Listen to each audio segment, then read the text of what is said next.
नमस्कार विद्यार्थी मित्रांनो, सध्या नवोदय परीक्षेचे फॉर्म आलेले आहेत. 31 जुलै ही लास्ट डेट आहे आणि 28 नोव्हेंबरला एक्झाम असणार आहे. पण यावर्षी काही बदललंय, भरपूर काही बदललंय, सिलेबस बदललाय आणि तो बदललेला सिलेबस जो आहे तो नेमका काय आहे सगळ्यांना माहिती होण्यासाठी आपण एका नव्या सिरीज मध्ये जातोय. या माध्यमातून आपण ईव्हीएस आणि जीके यासाठीचे जे काही प्रश्न आहेत त्या प्रश्नांचा सराव आणि त्या सरावासाठी जे आहे तर आपल्याला लागणारी जी आवश्यक असणारी थिअरी आहे त्या थिअरीला आपण थोडंसं बघून घेणार आहोत. नेमकं काय काय आहेत एक एक करून जाणून घेऊया. आजच्या पार्ट मध्ये आपल्याला पर्यावरण अभ्यास म्हणजे ईव्हीएस मधल्या काही गोष्टींवरती थोडीशी चर्चा करायची आहे. सगळ्यात पहिल्यांदा जर मी म्हटलं बघा काय काय असणार आहे, सगळ्यात पहिल्यांदा पहिला मुद्दा जो आहे तो म्हणजे काय, जगातील आणि भारतातील सर्वोच्च शिखरे. नेमके असे कोणते कोणते शिखर आहेत की ते सर्वोच्च आहेत त्याबद्दल जाणून घेऊया. सगळ्यात पहिल्यांदा माउंट एव्हरेस्ट. माउंट एव्हरेस्ट हे जगातलं जर मी म्हटलं समजा सगळ्यात सर्वोच्च असणारं असं शिखर आहे. 8,848 मीटर, 8,848 मीटर्स एवढी याची हाईट आहे आणि हे जगातील सगळ्यात हायेस्ट एक नंबरचं रँक असणारं असं माउंट एव्हरेस्ट शिखर आहे. त्यानंतर सेकंड जर मी म्हटलं समजा जगातील सर्वात 2 नंबरचं जे आहे ते म्हणजे K2, यालाच गॉडविन ऑस्टिन असं सुद्धा म्हणतात आणि ही जगातील दुसरं सर्वोच्च शिखर जे आहे ते मानलं जातं. याचे जे आहेत पर्वतरांगा, हिमालय नेपाळ मधल्या ज्या रांगा आहेत त्यामध्ये माउंट एव्हरेस्ट आपल्याला बघायला मिळतो आणि काराकोरम मध्ये K2 आपल्याला बघायला भेटतं. यानंतरचा तिसरा प्रश्न येऊ शकतो आपल्याला रिलेटेड टू भारतातील सर्वोच्च शिखर कोणते आहे आणि मग भारतातील सर्वोच्च असं ज्यावेळेस विचारलं जाईल त्यावेळेस कांचनजंगा हे जवळपास 8,586 मीटर म्हणजेच 8,586 मीटर एवढी हाईट असणारं असं शिखर आहे. हे पण हिमालयामध्ये बघायला मिळतं, सिक्कीम मध्ये. हे भारतातील सर्वोच्च 8,586 मीटर, 8,586 मीटर. भारतामध्ये सर्वोच्च विचारलं तर त्यामध्ये एक नंबरचं नाव तुम्हाला मिळेल माउंट एव्हरेस्ट. ठीक आहे. आणि जर सेकंड विचारलं जगातील सगळ्यात पहिलं विचारलं तर माउंट एव्हरेस्ट आणि भारतातील सर्वोच्च विचारलं तर कांचनजंगा. ठीक आहे. सो या पद्धतीने आहे. दुसरं जर मी म्हणलं जगातलं दुसरं कोणतं तर K2 हे आपण सांगू शकतो. ठीक आहे. तर याला लक्षात ठेवायला एकदम सोपं आहे, MKK. ठीक आहे, MKK भारतातील सर्वोच्च के. आणि जर माउंट एव्हरेस्ट इकडे जर मी म्हटलं समजा इकडे जर म्हटलं सगळ्यात हायेस्ट जगातलं असेल तर ते माउंट एव्हरेस्ट, सेकंड वन असेल K2. दुसरं जर मी म्हटलं समजा भारतातील राज्य आकार आणि लोकसंख्येच्या मानाने कोणते कोणते आहेत तर सगळ्यात मोठे सर्वात मोठं क्षेत्रफळाच्या दृष्टीने जे आहे ते आहे राजस्थान. त्यानंतर जर मी म्हटलं समजा लॉंगेस्ट एरिया, मग सगळ्यात लॉंगेस्ट जे आहे ते आहे क्षेत्रफळाच्या दृष्टीने राजस्थान. सर्वात मोठे लोकसंख्येच्या दृष्टीने जर म्हटलं तर UP उत्तर प्रदेश. सगळ्यात छोटं म्हटलं स्मॉलेस्ट तर गोवा आणि सगळ्यात पॉप्युलेशन जास्त असणारं म्हटलं तर अशा केसमध्ये सिक्कीम. मग जर मी म्हटलं लार्जेस्ट पॉप्युलेशन मध्ये उत्तर प्रदेश, लोवेस्ट म्हणजे स्मॉलेस्ट पॉप्युलेशन मध्ये सगळ्यात कमी पॉप्युलेशन कमी लोकसंख्या असणाऱ्यामध्ये म्हटलं तर सिक्कीम. सगळ्यात मोठं क्षेत्रफळाच्या दृष्टीने जर म्हटलं तर राजस्थान. सगळ्यात जास्त एरिया वाईज जर म्हटलं जिओग्राफिकली तर दॅट इज द राजस्थान आणि स्मॉलेस्ट म्हटलं तर दॅट विल बिकम गोवा. सगळ्यात छोटं गोवा, सगळ्यात मोठं राजस्थान, लोकसंख्येच्या दृष्टीने सगळ्यात लहान असेल सिक्कीम आणि सगळ्यात मोठे असेल उत्तर प्रदेश. ओके का? उत्तर प्रदेश लक्षात ठेवायला सोपे. बघा उत्तर प्रदेश आपल्याकडे पाणीपुरी वगैरे घेऊन जे येतात ते सगळेच्या सगळे लोक जे आहेत बऱ्यापैकी आपल्याला बघायला भेटतं UP बिहारी असतात. मग जसं पाणीपुरी सगळ्या एका पिशवीमध्ये एका बॅग मध्ये जास्त संख्येने पॅक केलेल्या असतात त्याच्यावरून लक्षात ठेवू शकता सगळ्यात जास्त पॉप्युलेशन असणार कोण? उत्तर प्रदेश, UP. ठीक आहे. राजस्थान बघा जर मी म्हटलं समजा राजस्थान मध्ये एक क्षेत्रफळाच्या दृष्टिकोनातून एरिया एवढा जास्त आहे पण लोक तिथे जायला तयार नाही आहे आणि म्हणून त्या ठिकाणी जे आहे तर राजस्थान सगळ्यात मोठं असं आपण म्हणू शकतो. गोवा सगळ्यांचं छोटं सगळ्यात छोटं असणारं क्षेत्रफळाच्या दृष्टीने गोवा आणि सगळ्यात छोटं लोकसंख्येच्या दृष्टिकोनातून सिक्कीम. ठीक आहे. चलो अब चलते आगे. नंतर जर मी म्हटलं समजा भारतातील प्रमुख धरण कोणते कोणते आहेत आणि नद्या कोणत्या कोणत्या आहेत त्यामध्ये सगळ्यात पहिल्यांदा म्हटलं तर धरणाचं नाव, नदी, राज्य आणि वैशिष्ट्य. जर मी म्हटलं हिमाचल प्रदेशमध्ये राज्य असणारी नदी म्हणजे सतलज नदी, या नदीवरती भाकरा नांगल हा प्रकल्प आहे, हे धरण आहे. राज्य याच्यासाठी कोणत्या राज्यामध्ये येतं? ते हिमाचल प्रदेशमध्ये येतं आणि इथं सगळ्यात उंच गुरुत्वीय धरण म्हणून याला मानलं जातं. सगळ्यात उंच धरण कोणतं?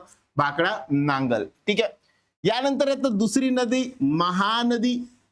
या महानदी ओडिशामध्ये येतं आणि सर्वात लांब धरण म्हणून याला कन्सिडर केलं जातं. याचं नाव हिराकुंड.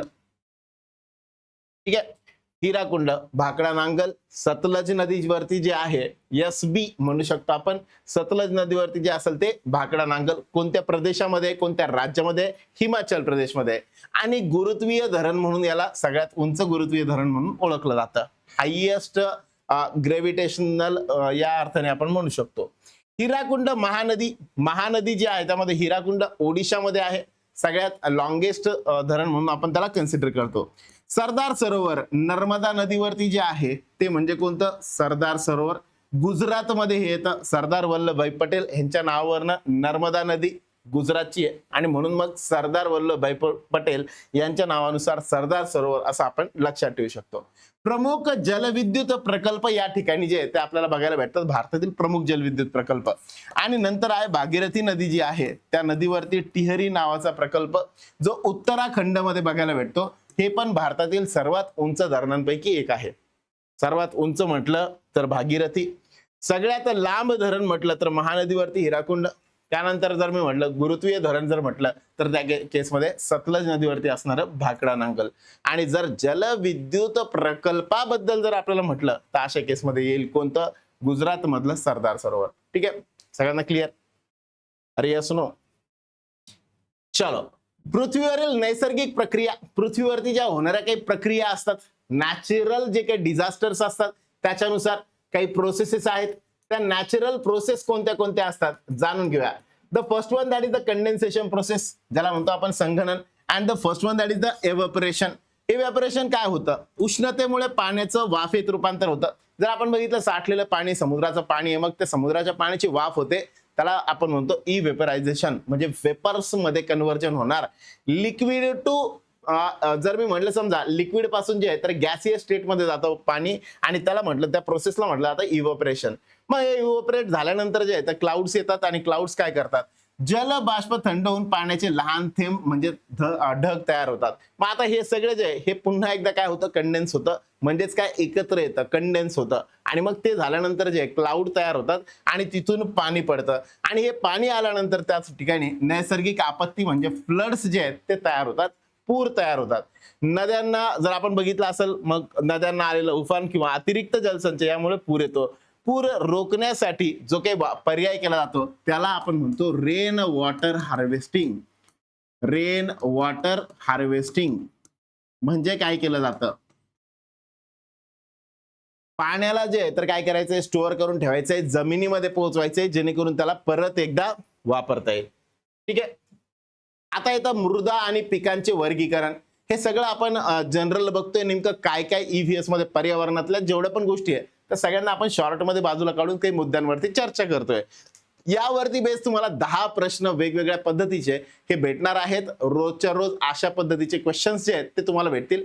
त्या क्वेश्चन्सला सॉल्व्ह करण्यासाठी जे आहे तर हा एक थेअरीचा व्हिडिओ असेल. हा व्हिडिओ पुन्हा पुन्हा बघा. रोज एकेका मुद्द्यावरती तुम्हाला प्रश्न भेटतील, त्यानुसार तुम्ही ते बघू शकता.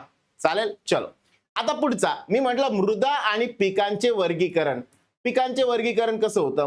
मृदा म्हणजे जमीन, माती, काळी माती आणि रेगूर माती. मग या मातीमध्ये पाणी धरून ठेवण्याची क्षमता जास्त असते. एकतर याला काळी माती म्हणतो किंवा रेगूर माती म्हणतो. कपाशीच्या शेतासाठी अत्यंत उपयुक्त असणारी जी असते ती म्हणजे रेगूर किंवा काळी माती. मग काळी माती जी म्हणतो आपण ती या पद्धतीची असते. म्हणून आपण महाराष्ट्रामध्ये बऱ्यापैकी काही ठिकाणी आपण बघतो बऱ्यापैकी काळी माती आढळून येते काही भागांमध्ये आणि म्हणून त्या ठिकाणी जे आहे तर कापसाची शेती जी आहे ती बऱ्यापैकी केली जाते. आता येतं पिकांचे वर्गीकरण, हंगाम ज्याला म्हणतो आपण. ठीक आहे. असंच लाल माती वगैरे पण आहेत, पण सध्या यावरती आपण प्रश्न विचारू. दुसरा प्रकार पिकांचे प्रकार. पहिला आहे खरीप. खरीप म्हणजे जे पावसाळ्यात पेरणी केली जाते, ज्यांची पेरणी सध्या चालू आहे म्हणजे जून जुलैमध्ये. अशा पिकांना पाण्याची गरज सगळ्यात जास्त असते, म्हणून जून जुलै मध्ये ह्यांना जे येतं पेरणी केली जाते. जसं की भात असेल, तांदूळ असेल, मका असेल किंवा सोयाबीन असेल, यांना पाणी भरपूर लागतं आणि म्हणून अशा ठिकाणी काय केलं जातं, खरीप हंगामामध्ये हे पिकं घेतले जातात जून जुलैमध्ये.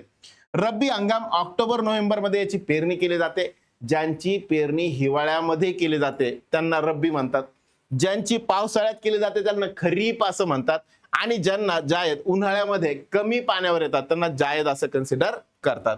मग हे तीन प्रकार, एक खरीप, एक रब्बी आणि तिसरा जायद. मग आता यातलं जर मी म्हणलं समजा जास्त पाण्याची गरज याला असते खरीप हंगाम. रब्बी मध्ये ऑक्टोबर किंवा नोव्हेंबर मध्ये जे येतात त्यांची पेरणी होते गहू, हरभरा किंवा मोहरी. आणि इकडं कमी पाणी ज्यांना लागतं, कलिंगड असेल किंवा काकडी असेल, यांना उन्हाळ्यामध्ये जे आहे तर पेरणी केली जाते. ओके. प्राण्यांमध्ये जगातील आश्चर्य असणारे प्राणी, मग त्यातला सगळ्यात पहिला प्राणी म्हटलं तर ब्ल्यू व्हेल, मासा. जगातील सर्वात मोठा सस्तन प्राणी. दोन प्रकारचे प्राणी असतात, एक अंडज आणि एक सस्तन, बरोबर. मग त्याच्यामध्ये सस्तन प्राणी म्हणजे काय, हे प्राणी पाण्यात राहतात, फुफ्फुसांद्वारे श्वास घेतात आणि पिलांना दूध पाजतात. ठीक आहे. मग असे जे प्राणी असतात सस्तन प्राणी, त्यातला सगळ्यात मोठा जर कोण असेल तर तो म्हणजे ब्ल्यू व्हेल आहे. ठीक आहे. यानंतर जर मी म्हणलं समजा उंट, वाळवंटाचे जहाज म्हटलं जातं याला. याच्यामध्ये आपल्याला दिसतो हा एक मोठा फुगवटा बघा. हा फुगवटा बऱ्याच जणांना वाटतो कुबड. मग उंटाच्या कुबडमध्ये पाणी नसून त्याची चरबी साठवलेली असते. मग तिथं साठा आहे तर पाण्याचा साठा नाही येतो, तिथं काय आहे, चरबी आहे, उंटाची चरबी. आणि मग ती जी चरबी असते ती काय करते, ऊर्जा देते आणि तिचे विघटन होऊन पाणी तयार होतं, ज्यामुळे उंट 7 ते 10 दिवस पाण्याविना सुद्धा जगू शकतो.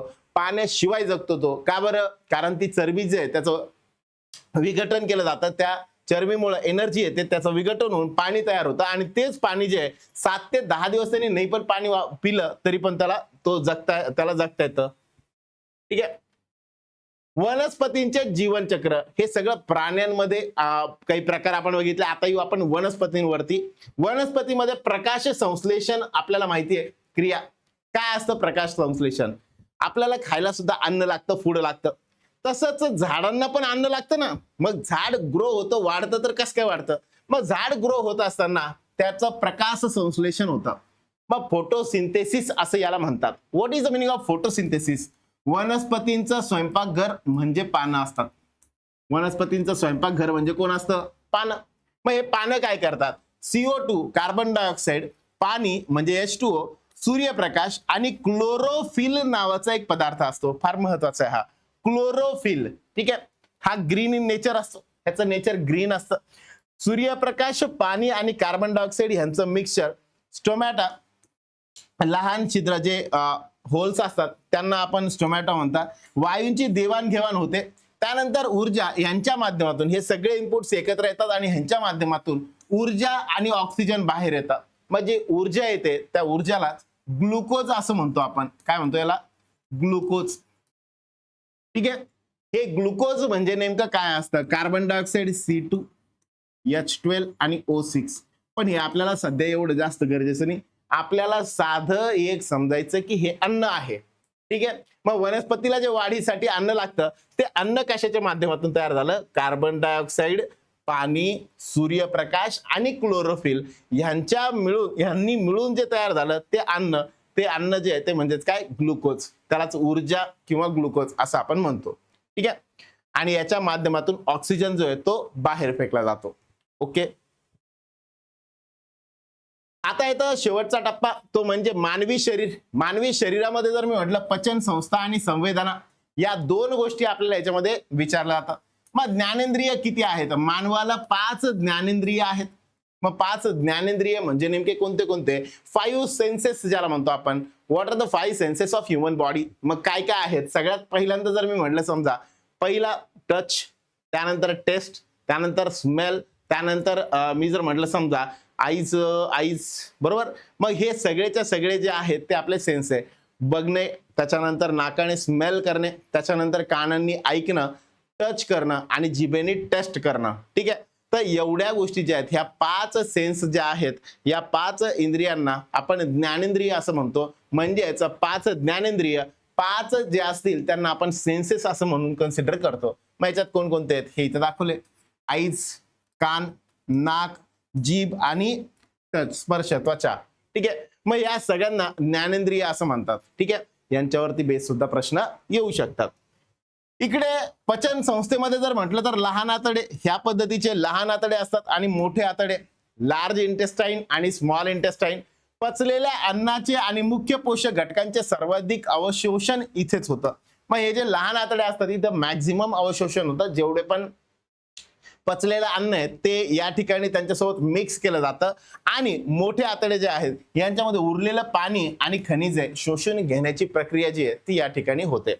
सो ह्या पद्धतीने जर आपण बघितलं तर मानवी आरोग्य, मानवी बॉडी, ह्युमन बॉडी जे आहे, मानवी शरीर ते या पद्धतीने आहे. आरोग्य आणि पोषण हा एक घटक आहे.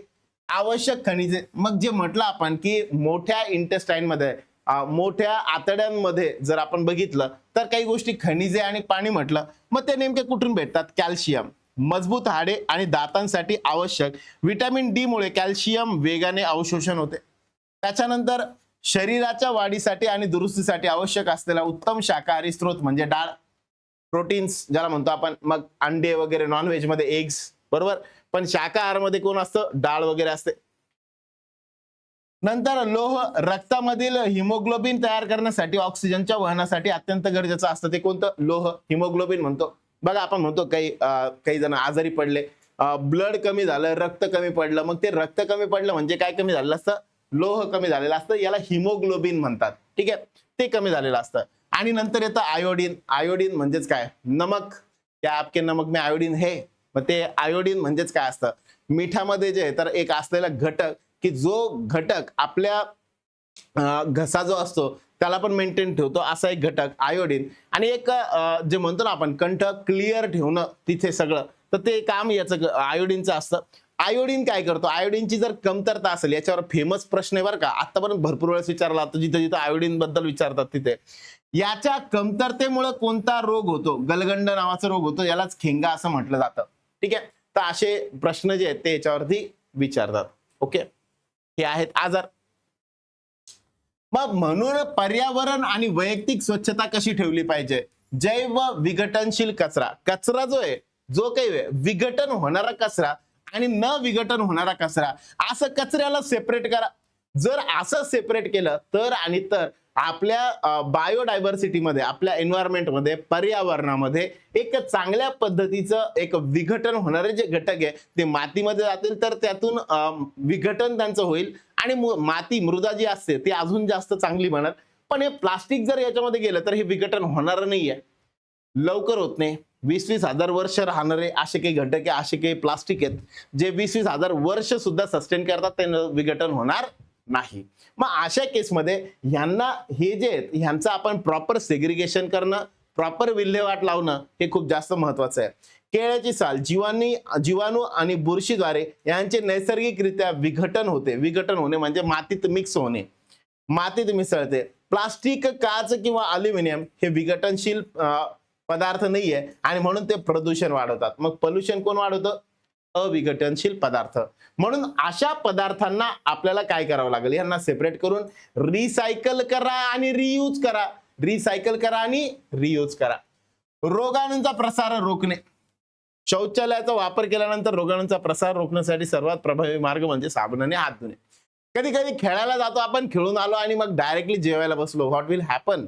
काय होणार? ते पदार्थ जे खातोय आपण, ते खात असताना आपल्या हाताची जी काही घाण असेल ती घाण तशीच पोटात जाते आणि त्यामुळे जंतू होतात, पोटात त्रास होतो, पोट दुखायला लागतं. अशा एक ना अनेक वेगवेगळ्या गोष्टी ज्या आहेत त्या या ठिकाणी होतात. म्हणून स्वतःची काळजी आपण घेणं खूप जास्त गरजेचं आहे. ती काळजी जर आपण घेतली तर नक्कीच याचा फायदा आपल्याला होईल.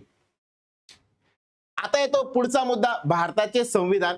नवीन नागरी जीवन जे म्हणतो आपण, याबद्दलचा शेवटचा पॉइंट जो आहे तो आपल्याला दिलेल्या पॉइंट्स मध्ये आहेत.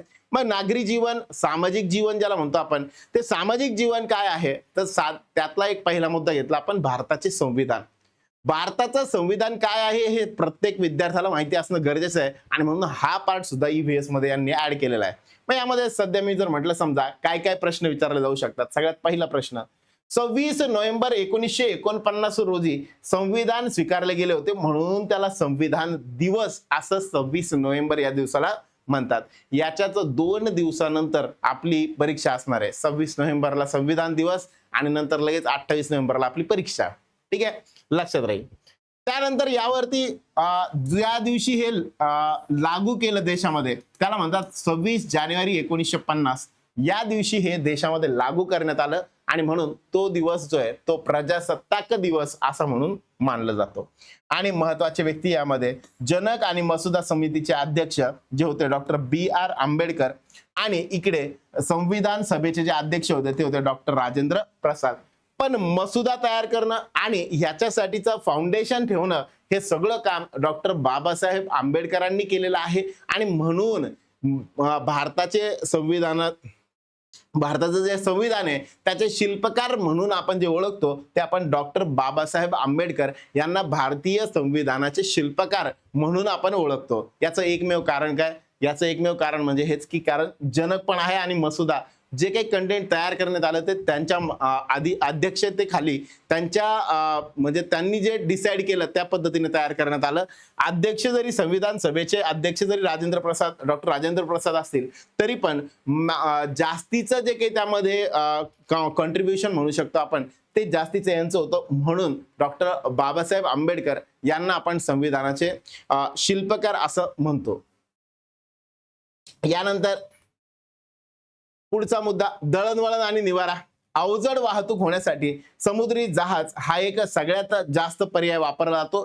जड आणि मोठी वाहतूक जी असते त्यासाठी दळणवळणासाठी ट्रान्सपोर्टेशनसाठी सगळ्यात मोठा पर्याय सगळ्यात चांगला पर्याय म्हणजे जहाज जे आहे समुद्री मार्ग हा वापरला जातो. स्थलांतरित घरं एका ठिकाणावरून दुसऱ्या ठिकाणी सहजपणे हलवता येणारे तंबू घर म्हणजे तंबू हे फोल्ड करून सोबत नेणे सोपे असते. मग दळणवळणासाठी किंवा स्थलांतरित घरे म्हणजे पहिली जी कम्युनिटी तयार झाली म्हणजे एकत्र राहायला लागले त्याला ट्राईब्स म्हणतात. Tribe TRIBE. मग या ट्राईब्स जे आहेत पहिले लोक इकडे तिकडे फिरायचे आणि फिरून राहायचे. मग त्यांनी एकत्र राहायला पाहिजे यासाठी काय करण्यात आलं त्यांनी घर बांधायला लागले. मग ते घर बांधायचं तर त्यावेळेस ते घर बांधायचे हट्स म्हणजे झोपडी ज्याला म्हणतो आपण. मग त्या झोपडी ज्या आहेत आता सुद्धा निवारासाठी सगळ्यात चांगला पर्याय जर काही असेल तर म्हणजे तशी झोपडी त्याला तंबू असं म्हटलं जातं. त्या तंबूच्या माध्यमातून जिथं जातोय आपण त्या ठिकाणी तो तंबू आपल्याला स्टेबल करता येतो. ठीक आहे, तिथं तो लावता येतो. या पद्धतीने निवारा म्हणू शकतो आपण. मग यावरनं आपण आज काय काय शिकलोय. आज आपण एवढ्या गोष्टींवरती चर्चा केली. 4 मुद्दे होते. सगळ्यात पहिल्यांदा पृथ्वी हा घटक जो आहे त्यामधला पर्वत धरणे जलचक्र आणि पर्यावरणाचा समतोल कसा राखतात याबद्दल थोडी चर्चा. आरोग्य वनस्पती आणि प्राण्यांच्या बाबतीत आपल्याला प्रथिने लोह कॅल्शियम. त्यानंतर 2 प्राणी आपण म्हटलं होतं. एक म्हणजे ब्ल्यू व्हेल सगळ्यात मोठा सस्तन प्राणी. त्यानंतर उंट आश्चर्यकारक असणारं म्हणजे त्याच्या जे काही कुबड असतं त्यामध्ये पाणी नसून तिथं काय असतं तर चरबी असते. यानंतर आपण जर म्हटलं सजीव आपण त्या उंटाला म्हणू शकतो तुला लई चरबी चढली का अशा टाईपने लक्षात ठेवता येऊ शकतं. पुढे सजीव महत्वाचे मुद्दे. सजीव मध्ये आपण बघितलं माती आणि पाण्यावर वनस्पतींचे जीवन म्हणजेच प्रकाश संश्लेषण क्रियेवरती ते अवलंबून आहे. आणि समाज सुरक्षित समाजासाठी संविधान आणि स्वच्छतेचे नियम हे आवश्यक आहे. एवढ्या गोष्टींवरती आपण ह्यामध्ये चर्चा केली मित्रांनो. यामध्ये ह्या 8 दिवसामध्ये येणाऱ्या काळामध्ये आपल्याला कंटिन्युअसली ह्याच्यावर बेस रोज प्रश्न येत राहतील. त्या प्रश्नांची सराव आपल्याला करायची आहे त्याची उजळणी आपल्याला करायची आहे. आणि ते प्रश्न तुम्हाला जमताय का? जर ते प्रश्नांची उत्तर द्यायला जमत नसेल तर अशा केसमध्ये आपल्याला हा व्हिडिओ पुन्हा बघायला लागेल. हा व्हिडिओ पूर्ण बघा आणि त्याच्यावर बेस प्रश्नांची उत्तरं देत चला. अशीच सिरीज आपली ही चालू राहील ज्या माध्यमातून तुम्हाला मॅक्झिमम EVS नवीन आलेला जो सिलेबस आहे त्याबद्दल जास्तीत जास्त माहिती जी आहे ती कळत राहील.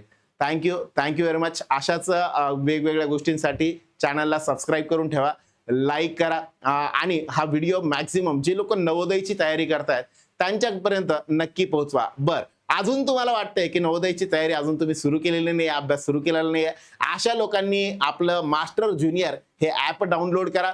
त्या ऍप डाउनलोड केल्यानंतर त्यामध्ये तुम्हाला मास्टर ज्युनियर ही बॅच दिसेल. ती बॅच परचेस करू शकता ज्यामध्ये सध्या आपण 3000 रुपयाची फीस आहे त्याच्यावरती पहिल्या 500 लोकांसाठी फर्स्ट 500 फर्स्ट 500 हा कुपन कोड ठेवलेला आहे, हा कुपन कोड टाका आणि त्या माध्यमातून 500 रुपयांचा डिस्काउंट मिळवा. फक्त 2,500 रुपयांमध्ये तुम्हाला ही बॅच भेटून जाईल. बॅच मध्ये वेगळं काय भेटणार, तर बॅच मध्ये सिस्टमॅटिकली हा जो सिलेबस आहे, हा सिलेबस तुम्हाला सिस्टमॅटिकली बघायला भेटेल. एका एका घटकावरती वेगवेगळे क्वेश्चन्स प्रॅक्टिस करण्यासाठी भेटतील, PDF भेटतील, त्याच्यानंतर क्विजेस भेटतील. असा सगळ्याचा सगळा कॉम्बो जो आहे तो म्हणजे ही बॅच आहे. तेव्हा उशीर करू नका, आताच ती बॅच परचेस करून घ्या. Thank you very much. Good day to all of you.